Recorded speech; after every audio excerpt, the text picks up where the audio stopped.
जमीयत उलेमा हिंद के लड़कियों को कोएड स्कूलों में ना भेजने की अपील पर केंद्रीय मंत्री मुख्तार अब्बास नकवी ने कहा कि देश संविधान से चलता है, शरीयत से नहीं। जो शरीयत का डंडा चलाकर संविधान की मूल भावना पर हमला करने की कोशिश करते हैं वो सफल नहीं होंगे। ऐसी मानसिकता देश स्वीकार नहीं करेगा। साथ ही उन्होंने कांग्रेस समेत राहुल गांधी पर भी निशाना साधा है। आइए दिखाते हैं। वो संविधान से चलता है, शरीयत से नहीं चलता। और जो लोग शरीयत के डंडे को चला करके संविधान की मूल भावना पर हमला करने की कोशिश करते हैं वो कभी सफल नहीं होंगे।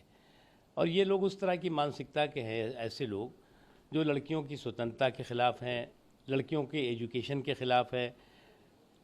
और ये तय थोड़ी करेंगे कि बच्चियाँ को एजुकेशन के इंस्टीट्यूशंस में जाएंगी या जो है कहीं और जाएंगी, ये तय नहीं कर सकते।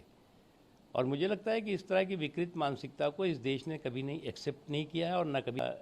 शहादत का सम्मान होना चाहिए और होता है। उनके परिवार के लोगों ने भी जो शहादत दी है उसका भी सम्मान देश करता है, लेकिन इन्होंने कभी सम्मान नहीं किया, उस पर सियासत की है, उस पर जो है उसको जो है वो वोट को हासिल करने की मशीन बनाने की कोशिश की है और सूद ब्याज के साथ जो है वो उसका जो है वो राजनीतिक फ़ायदा उठाने की कोशिश की है। ये भी एक समस्या है। दूसरी इनकी समस्या क्या है कि इनको लगता था कि इस देश के जो देश आज़ाद हुआ है, इस देश के स्वतंत्रता संग्राम में केवल एक परिवार का योगदान है और ABCD से लेकर के और एक ही परिवार का नाम आता था। अब जो है वो देश के जो लाखों हमारे स्वतंत्रता संग्राम सेनानी हैं, महानायक हैं इस आज़ादी के, उनके नाम आ रहे हैं जिनको कि इन्होंने इतिहास के पन्नों में एकदम कहीं पे छिपा दिया था। तो इनको थोड़ा पेट में दर्द हो रहा है। तो आपके जो जिसे आप अपने परिवार का कहते हो वो परिवार के आपके नहीं हैं, वो देश के हैं और उनका भी सम्मान है। आप उस पर सियासत करो, आपकी अपनी इच्छा है, लेकिन उन लोगों को आप जो है वो भुला नहीं सकते, उन लोगों को आप छिपा नहीं सकते जिन्होंने कि देश के लिए कुर्बानियाँ दी हैं। आज वो थे कहाँ पर?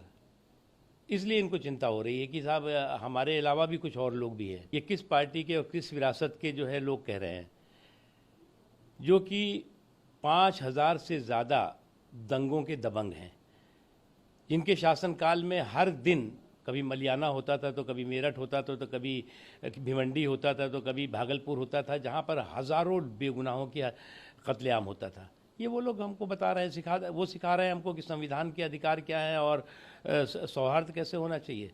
दरअसल की समस्या ये है कि ये मुद्दे असल में जो है वो गढ़े नहीं जाते, पढ़े जाते हैं। और अगर जिस दिन ये मुद्दे पढ़ लेंगे और मुद्दे समझ लेंगे, उस दिन इस तरह के बेवकूफ़ी की बातें करना बंद कर देंगे।